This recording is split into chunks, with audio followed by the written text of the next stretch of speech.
Innal hamdalillah nahmaduhu wa nasta'inuhu wa nastaghfiruh wa na'udzu billahi min shururi anfusina wa min sayyiati a'malina may yahdihillahu fala mudilla lahu wa may yudlil fala hadiyalah. Asyhadu an la ilaha illallah wahdahu la syarikalah wa asyhadu anna Muhammadan abduhu wa rasuluh. Allahumma shalli wa sallim wa barik ala hadzal nabiyil karim wa ala alihi wa sahbihi ajmain. Bapak Ketua Masjid beserta pengurus yang saya hormati, Bapak anggota dewan, Bapak camat, alim ulama, tokoh masyarakat, cerdik pandai, Bapak Ibu, orang-orang tua saya yang saya muliakan, hadirin hadirat yang semoga kita semua senantiasa dirahmati oleh Allah. Amin ya rabbal alamin. Bersyukur kita kepada Allah, Pak. Kita diberikan Allah kesempatan untuk mendapatkan pahala sholat semalam suntuk, yaitu sholat subuh berjamaah ini, Pak. Kalau untuk jadi orang kaya itu, Bu, sampai kata Rasulullah, sholat 2 rakaat sebelum subuh saja, Pak, khairu minad dunya wa ma fiha, lebih baik dari dunia dan segala isinya. Jadi pernah orang pengusaha di Serang Banten, Pak, pengusaha baja. Jadi waktu dia berangkat ke haji ke Mekah, dia heran, Bu, kenapa kok orang Arab ini kaya-kaya? Rezekinya Allah yang antar, Pak. Berapa ribu jamaah umroh setiap hari, berapa juta jamaah haji setiap tahun. Diperhatikannya apa, Pak? Orang di sana 15 menit sebelum masuk waktu sholat sudah hadir di masjid, Pak. Jadi mereka mendahulukan Allah. Sampai yang dapat sholat pertama di Masjid Nabawi itu pasti orangnya itu aja, Pak. Ada yang udah 37 tahun, ada yang 40. Memang diintainya, Pak. Jam 11 sudah hadir. Mereka makanya, Bu, Allah yang ngasih rezeki. Nah, dan hati mereka siap untuk kaya, Pak. Motor Harley harga 750 juta itu, Pak, taruh depan rumah, tutup spanduk buruk aja itu, Pak. Ditengok orang pun, Pak, tidak ada yang teriak. Kita Honda biasa aja, Bu, duduk orang nampak hati-hati itu, intai-intai betul. Jadi kita ini tidak siap untuk seperti itu. Mobil mereka tertimpa batu, tertabrak di jalan, tidak ada yang merantam, Pak. Pokoknya udah hati mereka tuh udah lapang aja. Akhirnya pengusaha baja ini, Pak, disalinnya cara orang Arab di perusahaan dia. Apa katanya ke karyawannya? Pokoknya mulai hari ini setiap masuk waktu sholat matikan semua mesin. Pak, rugi kita nanti, Pak. Aku rugi 1 kali matikan mesin 30 juta. Berarti zuhur asar aku rugi 60. Jadi kalau kalian yang tidak sholat jamaah aku pecat karena aku tidak mengurangi gaji kalian. Biar aku rugi. Dibuatnya lah macam itu, Pak. Bapak silahkan buka searching di Google atau YouTube pengusaha baja yang mendahulukan sholat jamaah di Serang Banten. Lihat kekayaannya sekarang, Pak, karena menjaga sholat berjamaah. Datang orang bertanya, saya udah rajin sholat jamaah, kenapa saya miskin juga? Berarti Allah sayang sama Bapak, karena Allah tahu Bapak kalau kaya sombong, makanya dijadikan miskin, Pak. Allah tuh tahu deh, Pak, ini tidak cocok nih. Ini kalau kaya nih, ini soalnya minta ampun nih, bertambah kelakuan dia nih, kasihan istrinya nanti. Makanya dikasih datar aja kita, Pak. Jadi ada kita ini yang dilebihkan Allah kayanya di kesehatan, ada yang kayanya di anak, ada yang dia miskin tapi makan tak berpantang, Pak. Jadi masing-masing kita ini, Bu, jangan ukur bahwa kalau kita rajin sholat jamaah itu kayanya itu harta kita dapat, tidak. Karena rezeki bukan hanya harta. Kalau dibandingkan, Bu, mana yang kaya, orang miskin atau orang kaya? Bisa jadi orang miskin, Pak. Orang miskin, Bu, tidur tidak ada risau dia, Bu. Enak aja tidurnya tiap malam tuh, Pak. Masuk maling ke rumahnya, Pak, dia malu, Pak, sembunyi dia dalam lemari. Jumpa sama orang maling nih, Pak, kenapa Bapak sembunyi dalam lemari? Kasihan aku nengok kau udah payah masuk rumah aku, yang mau kau ambil tidak ada. Jadi itu orang kaya mesti pasang CCTV, Pak. Takut tidur malam dibuatnya. Nah, ini yang saya maksudkan, ini yang patut kita syukuri. Mengenai sholawat ini, Pak, ya, Allah sendiri yang memerintahkan. Innallaha wa malaikatahu yusholluna 'alan nabi. Sesungguhnya Allah dan malaikat bersolawat kepada Nabi. Sampai kata Rasulullah, 1 kali aja kita sholawat, Allah 10 kali sholawat untuk kita. Kalau kita ingat Rois Suriah PBNU, Kiai Haji Teten Masduki, Pak, itu dia waktu nyantri dulu, dia pernah kena penyakit aneh, Pak. Makan banyak, buang air besar nggak bisa. Sampai udah sesak, Pak. Makan udah sering, tapi buang air besar nggak mau. Sampai dia pesan ke adeknya, kalau abang mati jangan bawa pulang kampung, abang ingin mendapatkan pahala mati syahid karena menuntut ilmu. Risau adeknya pak, dikasih tahu ke kiainya, bu, Pak Kiai, itu Bang Teten dia makan banyak, buang air besar, nggak mau, udah sesak napasnya, suruh dia ke rumah. Pas dia ke rumah, apa kata Pak Kiai? Kau udah jelas tahu 1 kali sholawat 10 kali Allah sholawat untuk kau, kenapa kau tidak bersolawat aja? Mulai dari habis maghrib pak, sholawat, habis isya sambung sholawat, jam 1 malam mulai bergemul-gemul perutnya tuh pak. Jam 3 buang air besar, hampir penuh septic tanki itu pak, keluar semuanya. Jadi kita ini pak ya, jangan anggap sepele setiap sebuah amalan. Dahsyat pak sholawat, kita bersyukur kepada Allah, itu luar biasa dampaknya. Nah, semua amal ibadah yang kita lakukan ini bu, tujuannya cuma satu, kita menjadi orang yang bertakwa pak. Takwa itu bu, dosa maksiat di depan mata kita lakukan, orang tidak ada yang tahu, tapi kita tinggalkan karena Allah. Itu yang takwa itu pak. Bulan puasa, makanan ada pak, kita makan kan nggak ada orang yang tahu pak, tapi kita tinggalkan karena Allah. Itu yang takwa. Nah, kalau kita sudah takwa seperti itu dalam segala bidang pak, wa may yattaqillaha yaj'al lahu makhraja, apapun kesulitan pasti ada jalan keluarnya. Wa yarzuqhu min haitsu la yahtasib, diberikan Allah rezeki dari arah yang tidak terduga-duga. Kalau pas untuk makanan ini kita kuat pak, untuk yang lain sulit pak. Makanya kita kadang miris juga ya bu ya, orang sudah rajin sholat, zikir udah bagus, tapi dagang masih nipu. Nah, kan banyak tuh pak, dia nggak takwa dia bu.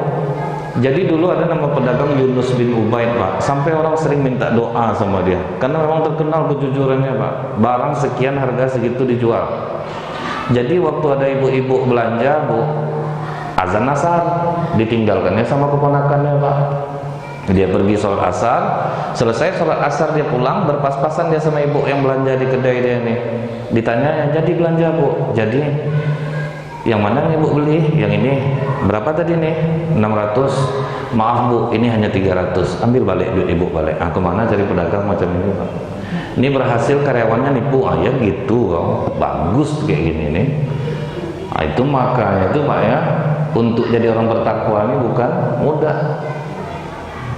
Sampai bu, tukang jual ternak sapi itu asal Idul Adha ngeluh ya, pengurus masjid bentuknya yang solehnya tak beli sapi, fee-nya ditanya dulu. Oh, akhirnya minta fee dia, tapi tidak di sini ya pak ya, minta fee ya. Udah ada ditawari orang pak, Pak Ketua, itu ada sapi gemuk berat sekian, harganya sekian. Oh, ada, situ aja lah, karena fee-nya besar situ pak. Nah, jadi kita kalau untuk duit ini kalau sedikit ya haram pak, kalau banyak harum dia pak. Payah akal kita ini dibuatnya. Makanya kita itu pak ya, kita sering bilang mari kita bertakwa kepada Allah, takwa kepada Allah. Wah, itu bukan hal yang mudah itu pak. Pernah terjadi di Mekah, mutawif Indonesia, suami istri, karena pemerintah Arab Saudi membatasi kuota umroh, nyaris dia 2 hari tidak makan pak.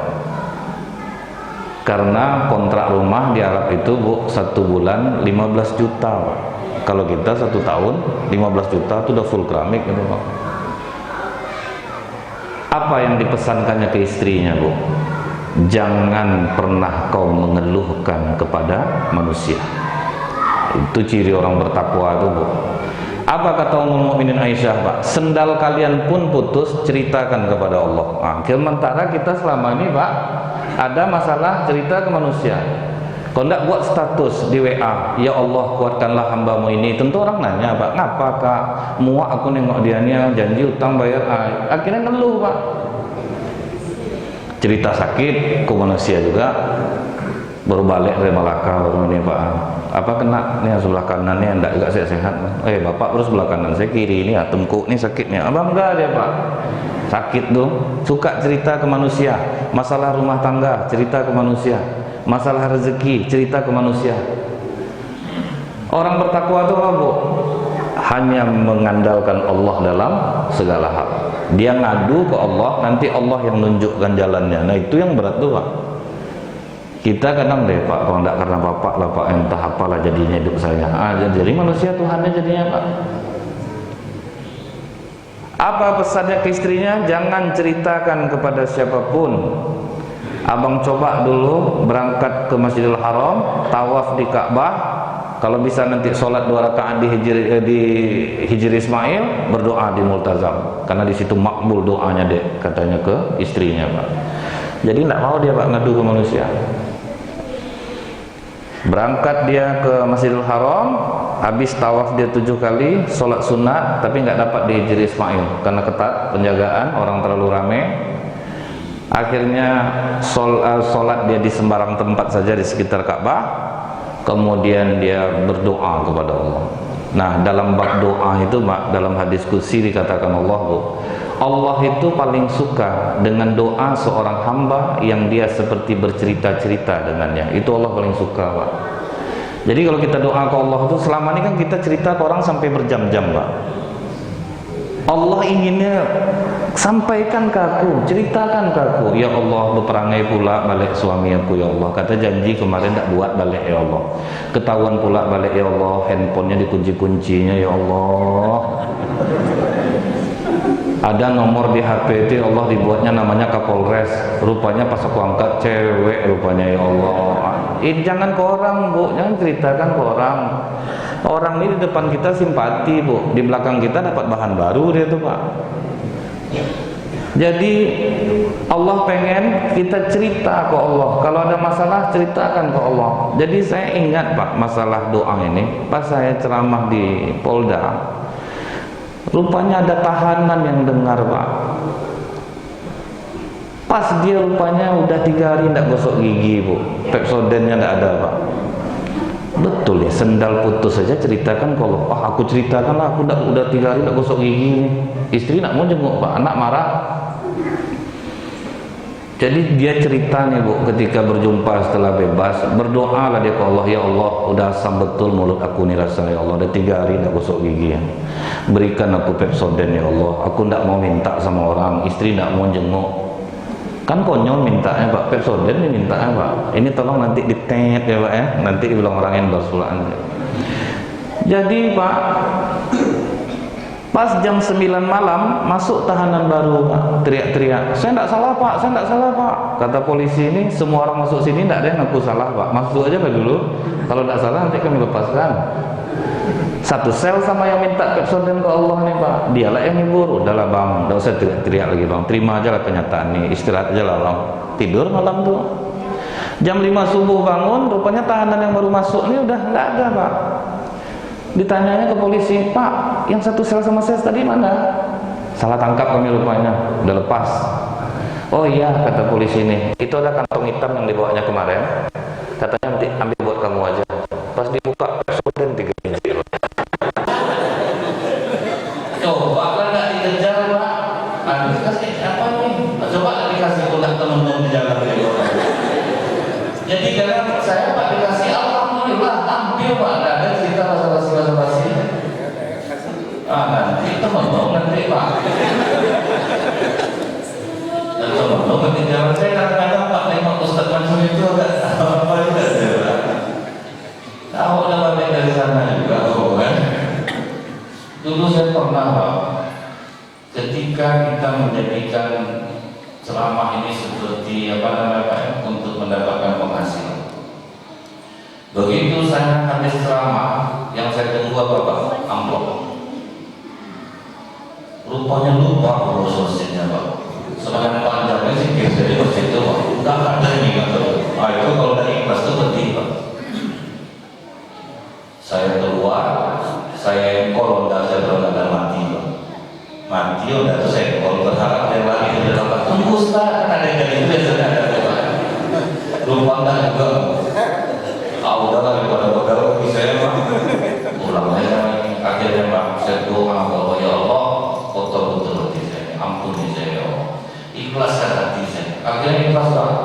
Rupanya begitu kita ikhlas Pak, baru menelpon pengurusnya Pak. Assalamualaikum Ustaz, waalaikumsalam ya Pak. Minta maaf kami Ustaz, lupa kami tadi. Saya langsung pakai munafik saya tadi. Apa nih Pak? kami tidak ada mikir itu Pak, tidak ada. Kami antar malam Ustaz, jangan Pak, ada jam malam.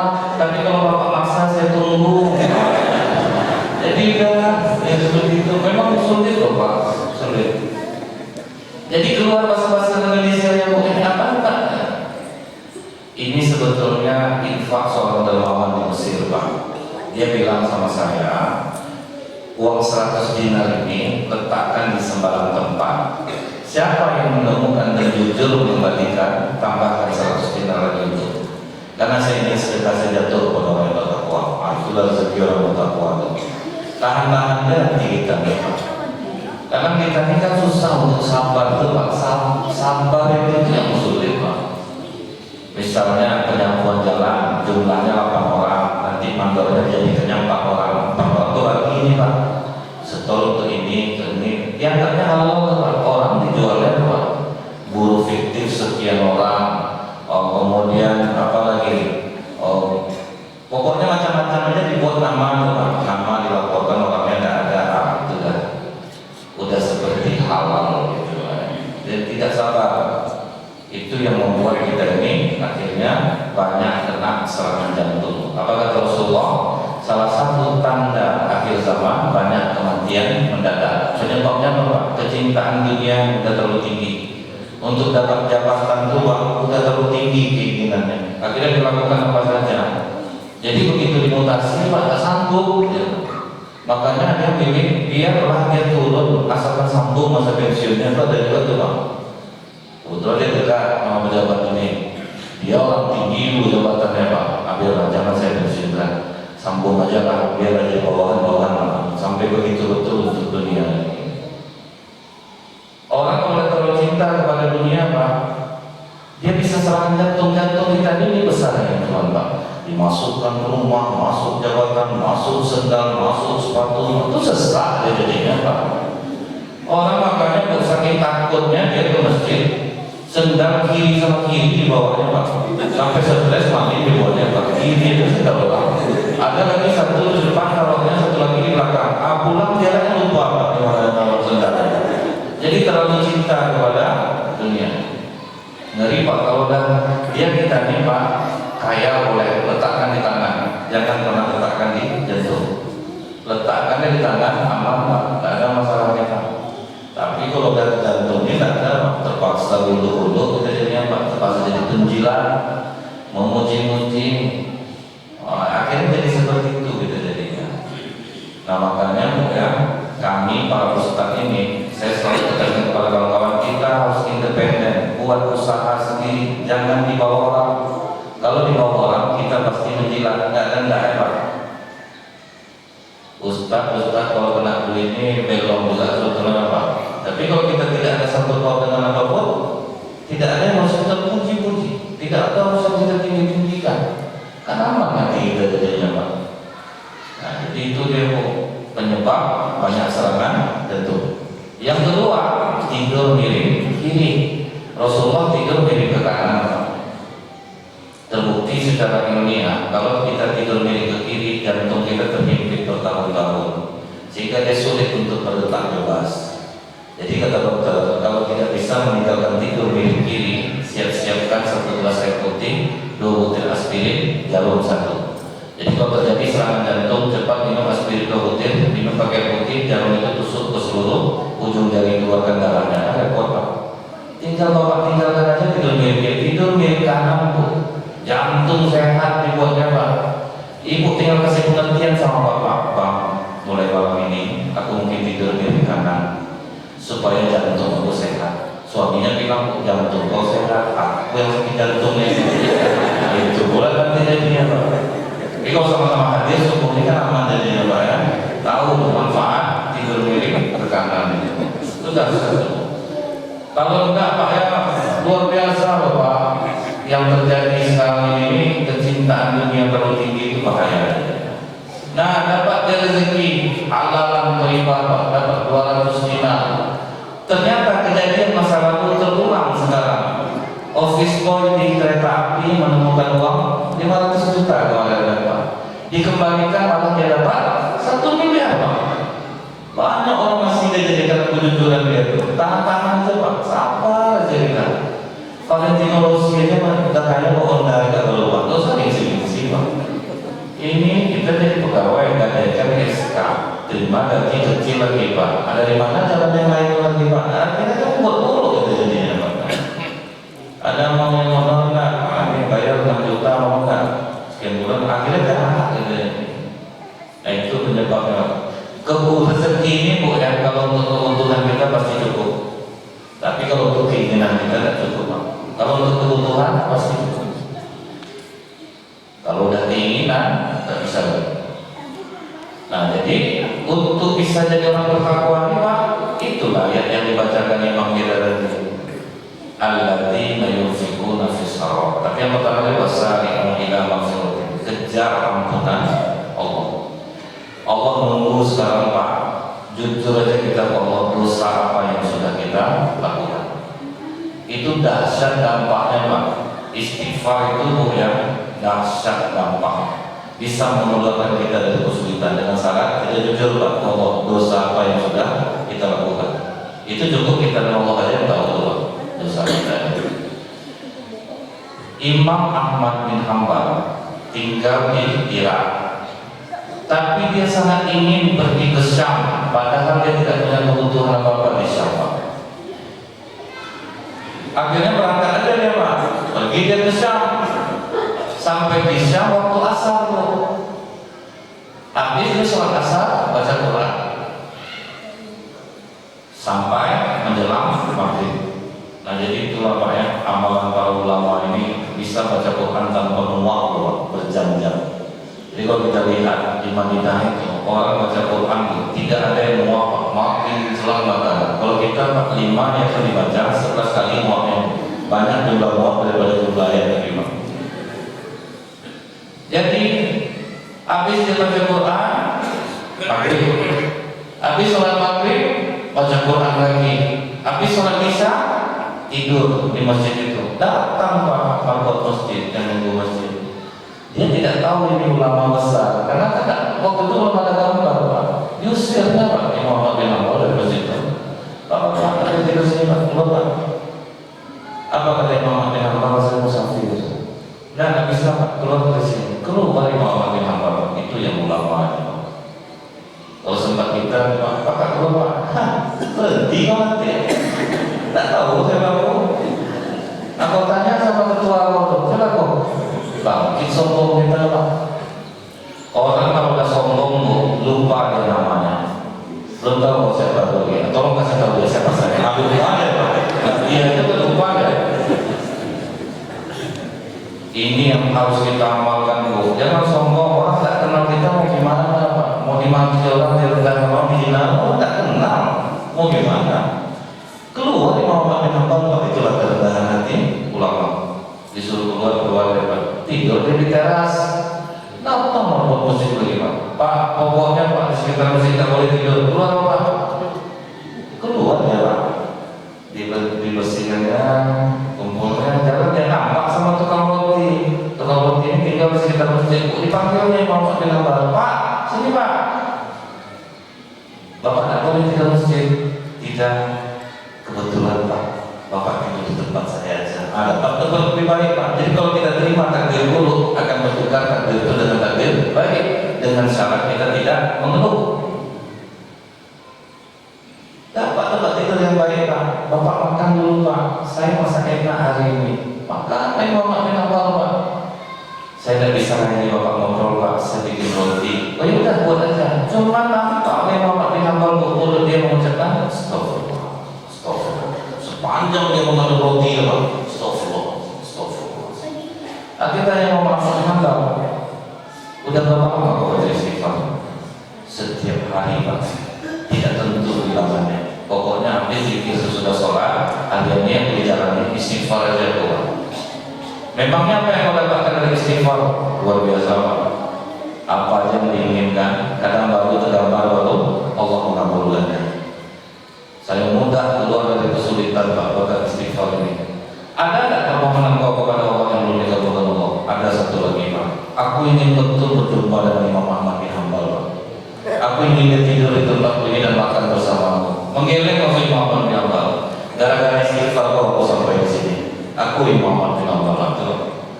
Jadi kalau ibu lama suami dan pulang istighfar aja. Balik sendiri nanti. Jadi tidak perlu kita laki-laki ibu makin ditelepon di WA makin bu istighfar aja balik sendiri nanti. Tak asal kan kalau istighfar itu bagi kita jujur aja kok dosa apa yang sudah pernah kita lakukan kita ngadu Allah minta ampun kok. Kemudian syarat yang kedua dalam itu apa? Kalau udah jelas minta ampun pasti melalui sholat. Nah di sholat ini lampu kadang kami laki-laki ini sebetulnya kan sunnah muakkad, sunnah yang dikeraskan untuk hadir berjamaah. Arti sunnah muakkad sebetulnya apa? Kalau sedang tidak ngapa-ngapain harus ke masjid, itu sebetulnya sunnah muakkad. Bukan berarti sholat di rumah tidak sah. Sholat di rumah sah Pak, tapi plus satu dosa. Kita taat kepada Allah tapi tidak taat kepada Rasul. Itu yang berbeda Pak. Jadi sah, tidak ada masalah. Sholat sendiri kan ada masalah. Cuman kita berarti tidak taat kepada Rasul. Nah jadi Bu ya, kalau orang rajin sholat berjamaah itu Pak, laki-laki ini itu luar biasa sebab dampaknya. Orang yang sholat jamaah 40 hari tanpa telah takbiratul ula bersama imam, Allah cabut kemunafikan di dalam hati. Kalau kemunafikan dari cabut, petunjuk mudah masuk, rezeki pun mudah masuk. Kalau kita mengamalkan ini Pak, dulu saya ingat Gorim masjid di Jakarta, sholatnya jamaah terus. Dia karena sarjana melamar kerja ke sebuah perusahaan swasta di Jakarta. Terpanggil dia untuk interview besoknya. Habis dia sholat subuh berjamaah, tidak makan, tidak minum, langsung jalan kaki ke kantor itu. Saking semangatnya. Pada jam 11 interview. Sampai jam 8, ditunggunya Pak 8, 9, 10, 11. Pas jam 11 yang mau interview dia malah keluar Pak. Oh, udah tunggu aja dulu. Sampai jam setengah 12 mulai berdebar jantungnya. Karena hati sudah terikat dengan jamaah. Jakarta waktu itu masuk ke sholat zuhur 12 kurang 10, risau dia Pak. 12 kurang 20, maju dia ke sekretaris, Mbak, saya boleh minta izin Mbak. Di kantor ini kan ada musola, saya bisa sholat dulu kan ke bawah. Waktu zuhur ini kan panjang deh, kenapa nggak nanti aja? Kalau kami laki-laki ini Pak, kalau masih bisa rasanya tidak ada halangan, kami lebih usahakan untuk tetap bisa berjamaah. Kamu baru mau masuk ke kantor ini, tapi kamu udah berani ngatur-ngatur. Sekarang saya kasih kamu pilihan. Kamu mau interview nunggu di sini sampai kamu interview, saya jamin kamu masuk kerja, atau kamu sholat berjamaah, tapi kamu keluar dari sini. Jangan naik lagi ke lantai 2, lantai 3. Pilihan yang sulit Pak. Tapi apa kata kamu dari saya pilih sholat berjamaah. Berani dia. Tapi bapak yang melakukan hasilkan bapaknya Pak takut tak siapkan nanti. Bodoh kau, saya kerja banyak. Sholatnya kita jadi gitu nanti Pak. Ini iman, kalau iman yang berbicara, nggak bisa pakai akal nanti Pak. Jadi makanya kita kalau nengok orang-orang yang kuat imannya jangan kita meremehkan Pak. Dia kuat untuk seperti itu, kita tidak, seharusnya kita malu. Nah jadi Pak, turun jalan dari lantai 3 itu dengan menangis Pak. Jadi dalam Islam ini, kalau kita memang sedih, silahkan nangis. Ini kadang Pak, orang meninggal, istrinya nangis, datang orang lain, jangan nangis sedih, kan namanya kesiksa ya. Nggak ada tuh Pak. Rasulullah waktu anaknya meninggal, Ibrahim pada umur baru 1 tahun setengah Pak, anak dari Maria binti Qibtiyah. Senang hati Rasulullah Pak dapat anak laki-laki. Setelah anak laki-lakinya semua meninggal, Qasim, Abdullah. Anak Rasulullah itu Bu, Ruqayyah, Zainab, Ummu Kulsum, Qasim, Abdullah, Fatimah. Cuma Fatimah yang hidup Pak. Jadi begitu dapat anak laki-laki dari Maria binti Qibtiyah itu digendong kemana-mana Pak. Sampai Ummu Aisyah menutup pintu kalau Rasulullah lewat Pak. Cemburu. Ya tidak bisa punya anak. Ini dapat anak. Rupanya 1 tahun setengah meninggal dunia. Rasulullah berikan air mata. Apa kata Abdurrahman bin Auf? Ya Rasulullah, bukankah engkau melarang kami menangis? Kata Rasulullah, aku melarang kalian meratap. Tangisan ini adalah rahmat kasih sayang Allah. Jadi nangis tidak ada masalah. Yang nggak boleh buat, oh memang umur aku 34 tahun baru meninggal Pak, mati aku nih. Dulu banyak yang mau sama aku ketinggalan gara-gara apa? Sama Joko aku cemburu, aku paskan sampai aku. Itu nggak boleh bu. Kalau nangis tidak ada masalah, nangis tidak ada masalah. Jangan pula mentang-mentang kita iman kuat, istri bapak meninggal, datang orang bangsa berbagai, alhamdulillah kita orang beriman nih, yakin aja kepada Allah. Orang menikah sama bapak, nah ya, suami ini benar-benar ya, maka mati istrinya itu. Lainlah senang nampak, ya kan bahaya jadi ya pak. Sedih ya sedih, sama dengan pemuda dia taat ibadah, tapi dia sedih nangis dia turun dari lantai 3 itu, sampai di musola kantor beruduk dia. Beruduk masuk ke musola, dia sholat tahiyat. Dan orang bilang mana ada tahiyat itu musola? Musola itu tempat sholat atau tanah lapang, masjid tempat sujud sama aja. Cuman di Indonesia dibedakan musola dan jumatan, masjid jumatan, sebenarnya sama aja. Sholat dia 2 rakaat, selesai sholat masuk waktu zuhur, tidak ada yang azan pak, karena dia udah biasa azan, hidupnya nyampe azan kan dia pak, azan yang penuh dengan kesedihan. Azan orang yang kerja pak, nggak pulang makan pak, tentu di rumah tuh sedih dia pak. Dulu waktu kan orang yang azan di masjid belum digaji, imam belum digaji pak, dengar pak, irama sedih semua. Allahu Akbar, Allahu Akbar, udah kegaji pak. Tapi kalau Allah tinggi suaranya kok, jadi berbeda pendapatan itu pak, makin tinggi jadi makin melengking suaranya, makin bagus ya.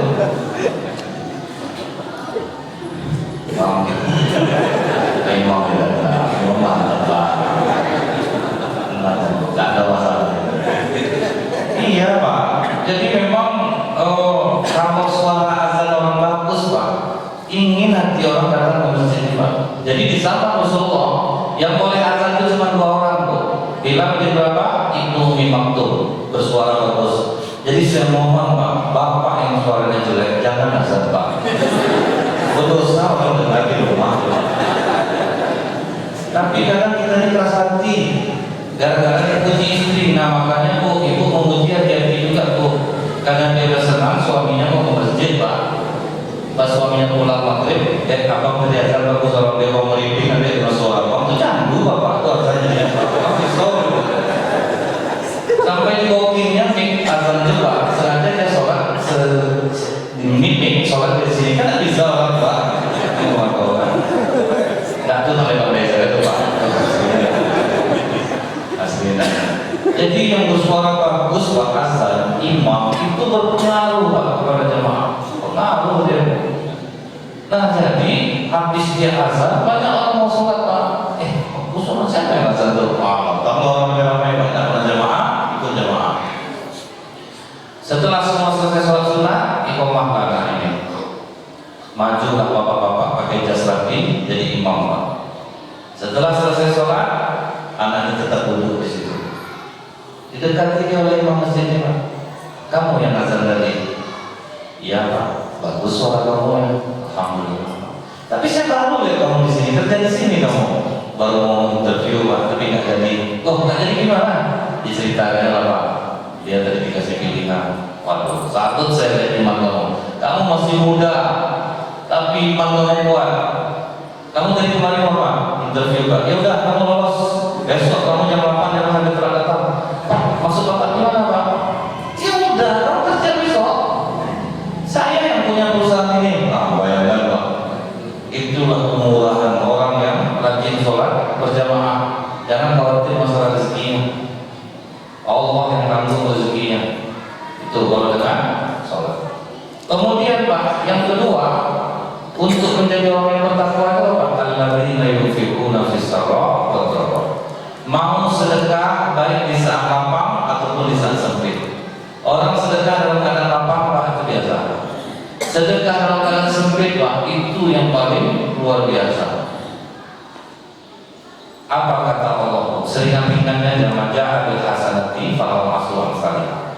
Satu kebaikan yang kita buat 10 kali lipat diganti Allah, tapi jangan ditunggu dalam bentuk duit balasan Allah. Ini sedekah 50 jadi 50, itu terlalu rendah yang kita minta tuh Pak. Dulu ada pas orang sedang selama itu rupanya ada sopir yang benar, pikir ya Pak, duit aku ada 200, berarti kalau bersedekah 200 habis 10, jadi 2 juta. Ya kalau dia minta mati ya buat apa kalau tuanya. Udahlah aku tes saja ngomongnya kan 100 dulu, ditesnya Pak, masuk 100 tuh, ditunggunya balasan Allah, udah 3 hari tidak ada di balas Allah Pak. Akhirnya di keempat pas habis sholat zuhur doanya, ya Allah, tak usah ganti 10 kali lipat lagi, modal itu aja langsung mau pulangkan. Tak pulang aja modalnya. Kita tuh banyak mengukurnya dari duit. Malah habis dia doa tuh Pak, disuruh dia keluar kota oleh bosnya Pak, tambah sakit hatinya Pak, kena bohongnya udah dalam pengajian, malah bertambah kerja adanya, duit dan tambah. Pas dia pulang dari luar kota Pak, rupanya bosnya ngasih amplop. Ini amplop kasih buat istri kamu, karena sedang kesal kalau gaspol aja Pak, apa gaspol? Di antaranya bosnya pulang bawa mobil ke rumah, dia ambil amplop tuh Pak, dilempar ke istrinya, ini dari bos abang nggak Pak? Ngapa Pak marah-marah nih? Diam aja kamu mandi dulu. Ngomong aja bawahnya Pak. Pas sudah bos abang sampun rambutnya itu Bu, mungkin istrinya di luar, keluar, kenapa kok dia? Bang sejuta rupanya kasih bos abang, masa iya? Iya, astagfirullahaladzim. Heran istrinya, abang nak ucap alhamdulillah, lupa 2 penyesalan dia. Kalau kau sejuta, apa tak dipotongnya 500 dulu? Karena kalau udah sampai sama istri kan kaya minta. Itulah itu. Yang kedua, kalau tahu diganti Allah 10 kali lipat, kenapa tidak sedekah 200 dulu? Nah itu karena kita ini selalu butuh itu ke situ begini. Nah baik, udah pas setengah 7, kita hentikan sejenak. Insya Allah kalau Bapak tak bosan dulu, kita balik ke sini, kita selesaikan. Subhanallah wa bihamdika, asyhadu an la ilaha illa anta, astaghfiruka wa atubu ilaik. Assalamualaikum warahmatullahi wabarakatuh. Semua senantiasa dirahmati oleh Allah. Kemudian Pak, sambungan dari ayat itu, wal kaziminal ghaiza wal afina 'anil nas. Orang yang bertakwa itu apalagi Pak? Tahan marah, mau memaafkan kesalahan orang. Nah, itu berat tuh Pak.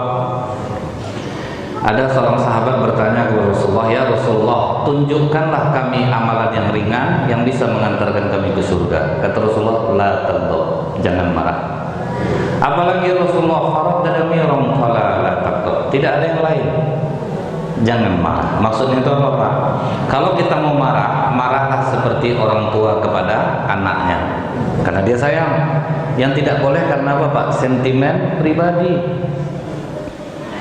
Inilah akhlak Rasulullah yang sangat luar biasa mengajarkan kepada para sahabat.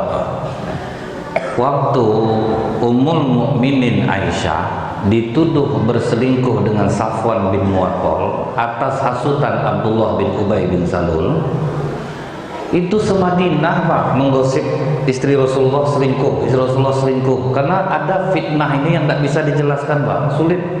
Kalau kita kena fitnah seperti ini Pak, sulit untuk mau ngasih penjelasan itu tidak bisa. Karena waktu itu Ummul Mukminin Aisyah di atas punggung onta dikasih sedekap macam tandu gitu Pak di dalamnya. Karena pengen buang air, turun. Selesai buang air turun, naik lagi, dirasa oleh Ummul Mukminin Aisyah kalung pemberian Rasulullah tinggal di tempat dia buang air tadi. Pas turun kedua ini tidak ada yang tahu Pak. Ditinggallah Ummul Mukminin Aisyah. Rombongan jalan. Selesai kalung dapat, ditengok orang sudah tidak ada. Apa yang dilakukan Ummul Mukminin Aisyah? Duduk diam di mana dia tertinggal. Rupanya ada satu sahabat Rasulullah yang masih tertinggal di belakang, Safwan bin Mu'attal. Dilihatnya Ummul Mukminin Aisyah, wahai Ummul Mukminin, engkau tertinggal? Iya Safwan, naiklah ke punggung kudaku, biar aku yang jalan di depan, supaya tidak terjadi fitnah tuh Pak. Jadi misalnya Bapak nampak istri tetangga di jalan, maksud Bapak baik, Bapak tumpangin Pak, tapi maksud suaminya Bapak jahat Pak. Jadi belum tentu baik menurut kita, baiklah menurut orang. Jadi makanya kata orang tua-tua itu Pak, buat baik berpada-pada. Bapak nampak pengemis di jalan, menurut bapak baik ngasih duit tuh Pak. Tetapi Pak, apa akibatnya? Tukang koran akhirnya ngumpul dia Bu. Enak kita minta sedekah lagi pada jual koran. Sekali minta sedekah 2.000, itu nular dia jadinya Pak. Maksud bapak baik. Makanya di Jogja, siapa yang ngasih pengemis duit didenda 40% dari yang dia berikan.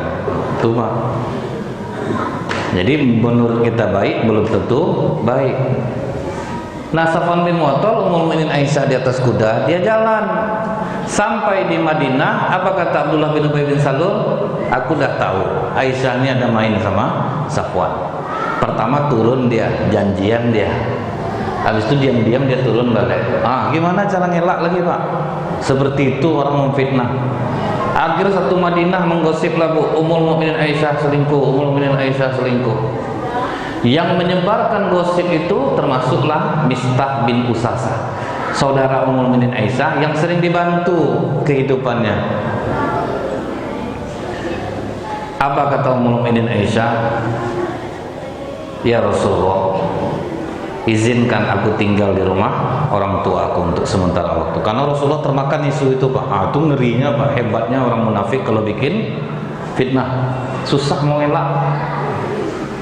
Pergilah Ummul Mukminin Aisyah ke rumah orang tuanya. Datang Rasulullah ke sana. Wahai Aisyah, jika benar engkau melakukan perbuatan keji itu, minta ampunlah engkau kepada Allah. Tapi jika tidak, semoga Allah membersihkanmu dari tuduhan ini. Apa jawab Ummul Mukminin Aisyah Pak? Dari cara kau bicara, kau sepertinya menuduh aku ya Rasulullah. Aku tidak akan bicara apa-apa. Artinya apa Pak? Istri kalau benar dibolehkan melawan kepada suami. Jadi jangan ibu takut-takut Bu. Kalau ibu betul, lawan. Mana yang tertahan selama ini balik dari sini melawan lah Bu. Kalau ibu benar. Karena laki-laki ini kalau didiamkan dia Bu, dijadikannya hadis jadi alasan. Tidak boleh durhaka sama suami. Yang durhaka tuh Pak, bapak nyuruh istri bapak sholat dia tidak mau, bapak nyuruh dia bernutup aurat dia tidak mau, itu durhaka. Tapi kalau bapak salah, istri melawan, itu bagus Pak. Kalau bapak mengikuti kajian sirah saya di Masjid Al-Falah Darul Mutakin Pak, itu saya memang khusus membahas rumah tangga Rasulullah Pak. Dan itu kitab yang saya kaji itu Dr. Nizar Abbasah, pakar sirah Nabawi yang mengajar di Syam, Syria.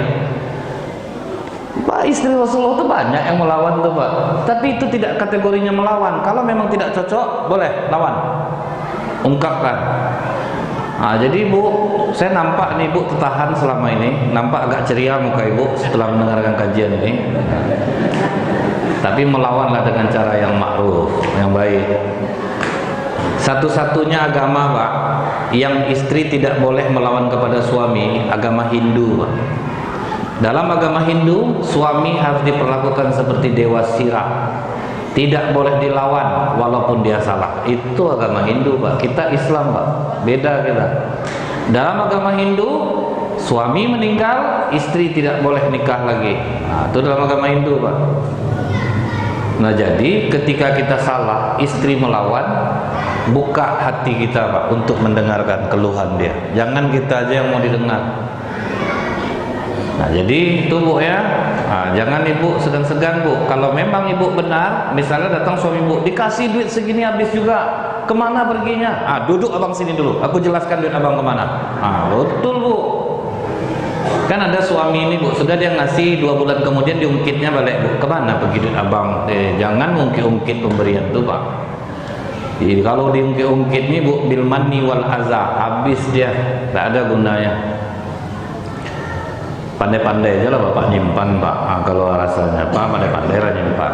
Dia kan kita yang tahu nih Pak. Kalau istri Bapak boros, Bapak enggak apa nyimpan Pak. Tapi kalau misal istri Bapak soleha, ungkap semua sama dia. Ini dulu Bang, berapa mau untuk saku Abang? Itu boleh. Tapi kalau istri Bapak boros, Bapak harus pandai-pandai. Ada suami Pak, pulang dia ke rumah, datang istrinya nanya, ada dapat duit Bang? Ada Dek, 100 nih. Betul 100 Bang. Syukurilah Dek, banyak orang susah sekarang. Enggak, aku nanya, betul 100. Betul. Itu yang di bawah lemari dalam sepatu dalam kaos kaki itu duit apa tuh? Jumpa sama kau. Jumpa bang, duit sial berarti itu. Ngapa sial bang? Udah sejauh tuh kesembunyikan dapat juga sama kau. Kan sial berarti duitnya. Dari sembunyikan ketemu pak. Jadi kalau nyimpan jangan di rumah pak. Berbunyi antena ibu-ibu nih pak. Terasa dia di mana letak duit itu pak. Terasa. Feelingnya bagus. Susah kita. Nah jadi kalau istri soleha, percayakan sama dia. Tapi kalau tidak, masih ragu, masih dalam pendidikan bapak, mentalnya boleh diasingkan duitnya. Nah jadi istri tidak salah melawan kepada suami selama istri benar. Karena ini pak, kasus perceraian tertinggi sekarang di Provinsi Riau nih pak. Dari Januari 2019 sampai Desember 2019 itu 901 kasus. Dan yang banyak menuntut itu adalah istri. Dan yang terbanyak bercerai guru. Wah, itu pak, guru dulu susah hidupnya bu, baik kelakuan dia, begitu besar gajinya pak, bertambah kelakuannya. Nah, itu banyak bu. Apa kasus guru? Perselingkuhan. Tapi tidak semua guru ya pak ya. Nah ini jangan pula. Pokoknya berkasnya guru paling banyak. Jadi orang bilang dulu bercerai karena faktor ekonomi, ternyata tidak. Justru ekonomi bagus, iman kurang. Nah, tidak siap ya. Akhirnya bertambah kelakuannya dia. Nah jadi ibu, Ummul Mukminin Aisyah, dari cara kau bicara ya Rasulullah, kau seperti yang menuduh aku. Aku tidak akan jawab apa-apa. Setelah itu menggigil tubuh Rasulullah pak. Turunlah surat An-Nur ayat 11 menerangkan kepada Rasulullah bahwa yang menyebarkan berita bohong ini adalah dari kalangan kamu juga. Ini bukan buruk bagimu Muhammad, ini baik bagimu, kata Allah. Baiknya kenapa bu? Akhirnya Rasulullah tahu tidak semua yang di dekat dia itu suka sama dia. Jadi kita ini pak, sama orang jahat tidak perlu takut bu. Kalau orang jahat pak, kita tahu dia jahat, kita bisa menghindar. Yang kita takutkan apa pak? Orang pura-pura baik, itu yang kita takut. Dia duduk juga sama kita pak. Asal rapat dia paling keras setujunya. Setuju! Di belakang aku telah malas nengok ketua nih, pandai-pandai dia aja tuh. Nah itu pak, ngeri loh pak. Lebih ngeri berurusan dengan orang pura-pura baik bu. Satu aja ada di masjid ini hancur dibuatnya tuh pak. Menakutkan tuh bu. Nah Rasulullah pak, gara-gara orang pura-pura baik dia pak, akhirnya Rasulullah tahu, oh ini kerja Abdullah bin Ubay bin Salul. Datang Umar bin Khattab, ya Rasulullah, jika engkau berkenan, izinkan Abbad bin Bishr untuk memenggal kepala Abdullah bin Ubay bin Salul. Udah sering betul dia cari gara-gara dia ya Rasulullah. Kata Rasulullah, fakaifa Umar idza tahadasan nas anna Muhammad yaqtuluna asbah. Jangan Umar, nanti timbul lagi fitnah baru, Muhammad membunuh sahabatnya. Masih disebut sahabat loh pak. Tidak lama kemudian datang anak Abdullah bin Ubay bin Salul. Ya Rasulullah, aku mendengar kau memerintahkan seorang mukmin untuk memenggal kepala ayahku. Kau tahu ya Rasulullah, tidak ada anak di suku Aus dan Khazraj yang lebih berbakti kepada ayahnya selain aku. Jadi kalau dengar aku ayahku dibunuh orang, tentu aku akan sakit hati.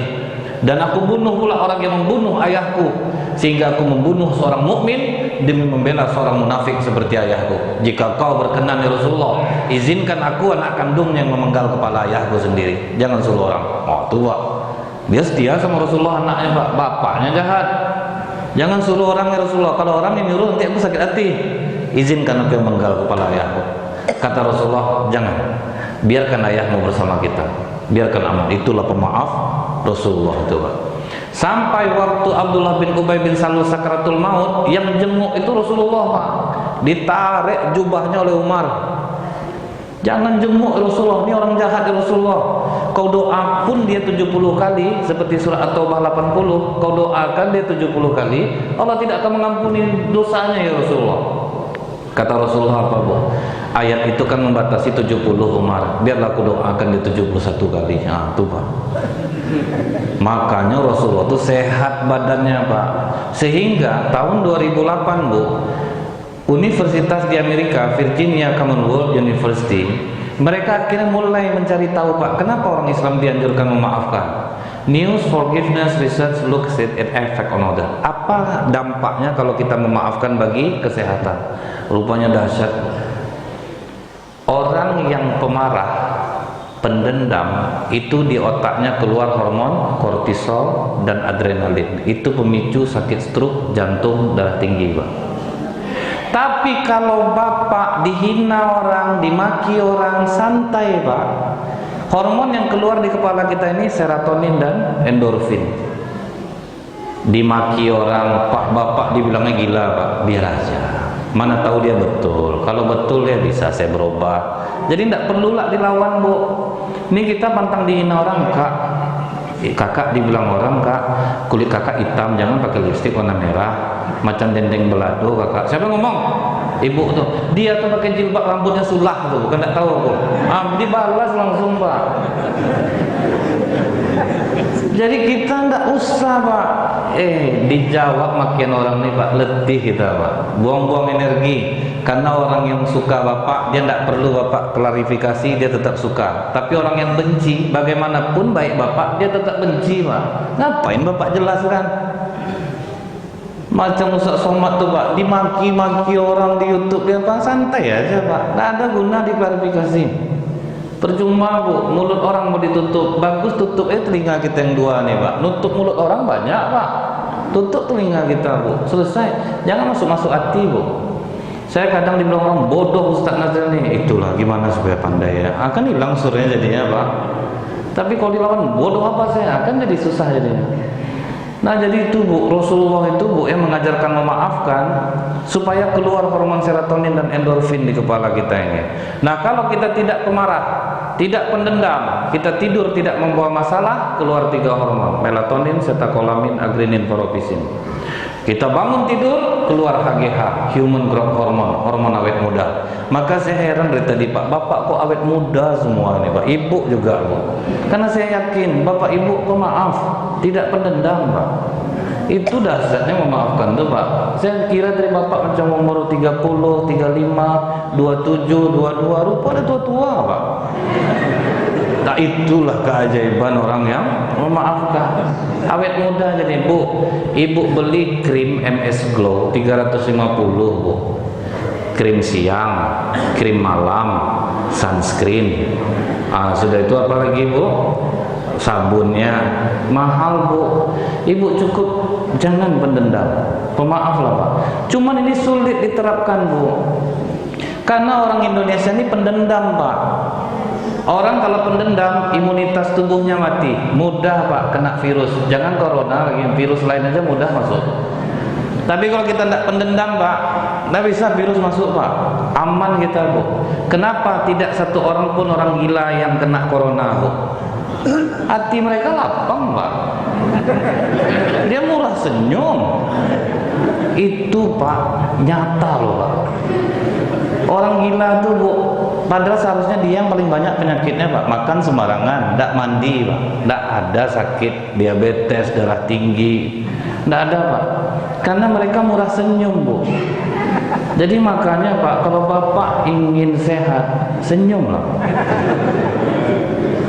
Tapi kalau memang Bapak yang pendiam, ini jangan diamalkan. Nanti ketakutan Ibu, Pak, pulang pengajian, Assalamualaikum, tuh kan istrinya, Bu. Astagfirullahaladzim, Bang, apa Bang nih, Bang? 20 tahun kita menikah, baru kali ini Abang senyum nih, Bang. Meninggalkan perangai ya, Bang. Takut nanti jadinya, Pak. Kalau Bapak memang pendiam, ya dengan pendiam Bapak aja, Pak. Kalau yang memang murah senyum, ya silakan senyum. Jadi tidak ada menjadi masalah. Nah, ini, Pak, ya, yang pendendam itu, Bu, contohnya begini, Pak. Yang tidak pendendam itu makanya dia tuh sehat. Menteri Perminyakan Arab Saudi itu namanya Naim. Naim itu, Pak, buruh rendah dulu di perusahaan minyak Arab Saudi. Pas dia mengambil air mineral di ruangan pimpinannya, diusir dia, Pak. Naim, kamu tuh buruh rendah di sini, keluar kamu, kurang ajar kamu ngambil air di ruang saya. Kan kasar tuh, Pak, ya. Sampai di luar berdoa deh kepada Allah, ya Allah, ampuni aku yang salah. Aku udah jelas buruh rendah, lancang aku ngambil air ke ruangan pimpinan aku. Ampuni aku ya Allah. Itu yang bagus, Pak. Ini dimarahkan pimpinan, betul mulutnya. Aku kalau tidak bos aku tuh ketinju mulutnya. Nah, kita cari masa, Pak. kucing lewat kena tendang, anak ketawa kena marah, kan sering seperti itu Pak. Yang lain yang kena jadinya Bu. Salahkan diri kita dulu, jangan cari masalah. Yang kedua apa doanya Pak? Ya Allah, andaikan aku menjadi orang besar, aku tidak akan mau berkata seperti ini kepada bawahanku. Yang ketiga, bagaimana aku supaya jadi orang besar? Kuliah lagi dia Pak, ambil bagian perminyakan, lulus dengan nilai cum laude, dikembalikan dia ke perusahaan minyak Arab Saudi itu Bu. Melejit karirnya, jadi dia menteri perminyakan, pimpinannya jadi bawahan Pak. Menggigil minta maaf ke meja dia tuh Bu. Dan itu dibukukan loh Pak, kisahnya itu. Pimpinannya tuh minta maaf, menggigil Bu. Pak Naim, saya ingin minta maaf sama Bapak. Saya pernah memaki Bapak, saya pernah merendahkan Bapak, menghina Bapak, kurang ajar betul mulut saya. Maafkan saya Pak. Untung tidak di Indonesia kejadiannya Pak. Kok tidak jauh mutasi itu Pak? Jauh tuh Pak. Kita pendendam, dada-dadanya. Saya kebetulan Bu ngisi Senin pekan ketiga di kantor gubernur. Pak Sam tahu betul saya tidak mau duduk sama dia. Dia udah ngerti Pak. Jadi memang dia udah tahu sifat saya. Kapanpun acara saya tidak mau duduk dengan dia. Dia tanya alasannya apa Ustaz? Saya jahat nanti Pak. Saya dekat sama pejabat. Saya manfaatkan Bapak nanti. Makanya kita jangan duduk sama. Karena nanti bangkit jahat kita nih Pak. Mentang-mentang kenal Pak ya. Terus memanfaatkan. Nah, jangan kita berteman karena seperti itu. Kepala sekolah Mendua Pekanbaru itu dekat sama saya. Anak saya masuk di sana, apa pesan saya Pak? Tes anak saya Bu, kalau tidak lulus jangan diluluskan. Tidak lulus anak saya Pak. Padahal kan mudah kan Pak. Saya tinggal bilang anak saya mau masuk sini, mau apa Pak? Tapi kalau anak saya masuk, ada enggak anak orang yang terzolimi jadinya Pak? Ada. Terzolimi Pak, berdosa Pak. Bapak anggota dewan misalnya, dah yang mau masuk lewat jalur saya, kasihan tuh Pak, ada orang yang tergeser nanti kita ikut berdosa jadinya Pak. Nah jadi ini kadang kita ini Pak ya, makanya jangan sampai Bu ya kedekatan kita sama seseorang kemudian kita manfaatkan dia. Jangan sampai berteman karena itu. Nah jadi Naim ini Pak betul-betul tidak dendam dia Pak. Begitu minta maaf mantan pimpinnya itu Bu, berdiri dia dipeluknya mantan pimpinnya itu Pak. Justru saya ingin berterima kasih sama Bapak. Kalau tidak Bapak rendahkan saya dulu Pak, tidak akan seperti ini saya sekarang. Besar jasa Bapak terhadap saya. Itu yang mukmin tuh Pak. Ini Pak, saya mau minta maaf Pak. Apa kata Pak? Terulang ya. Minta maaf Pak. Dulu pernah saya menghina Bapak. Sadar awak dulu Pak ya. Kutaro kau di litbang baru tahu enggak nonjok kau percaya. Pangkat tinggi duduk meja kosong tahan Pak, maka banyak yang stres tuh Pak. Jadi kan pendendam buat juga acara sampai saya bilang Pak sama Pak Gubernur, bubarkan aja lah acara halal bihalal nih. Kita pendendam. Kan sering Pak naik orang ini dibawanya semuanya orang dia, yang lama buang, kan pendendam nanti naik lagi Pak, buang lagi, naik lagi, buang lagi. Halal bihalal juga, marilah kita saling maafkan. Bohong tuh Pak. Jadi kalau memang iya kita amalkan, jangan sampai bertambah. Kenapa Bu? Rumah sakit banyak sekarang Pak. Awal bros Pak, udah 3 cabangnya Pak. Banyak peminatnya. Salah satunya penyumbang terbesar apa Bu? Orang pendendam, imunitas tubuhnya mati Pak. Jadi dia gampang sakit.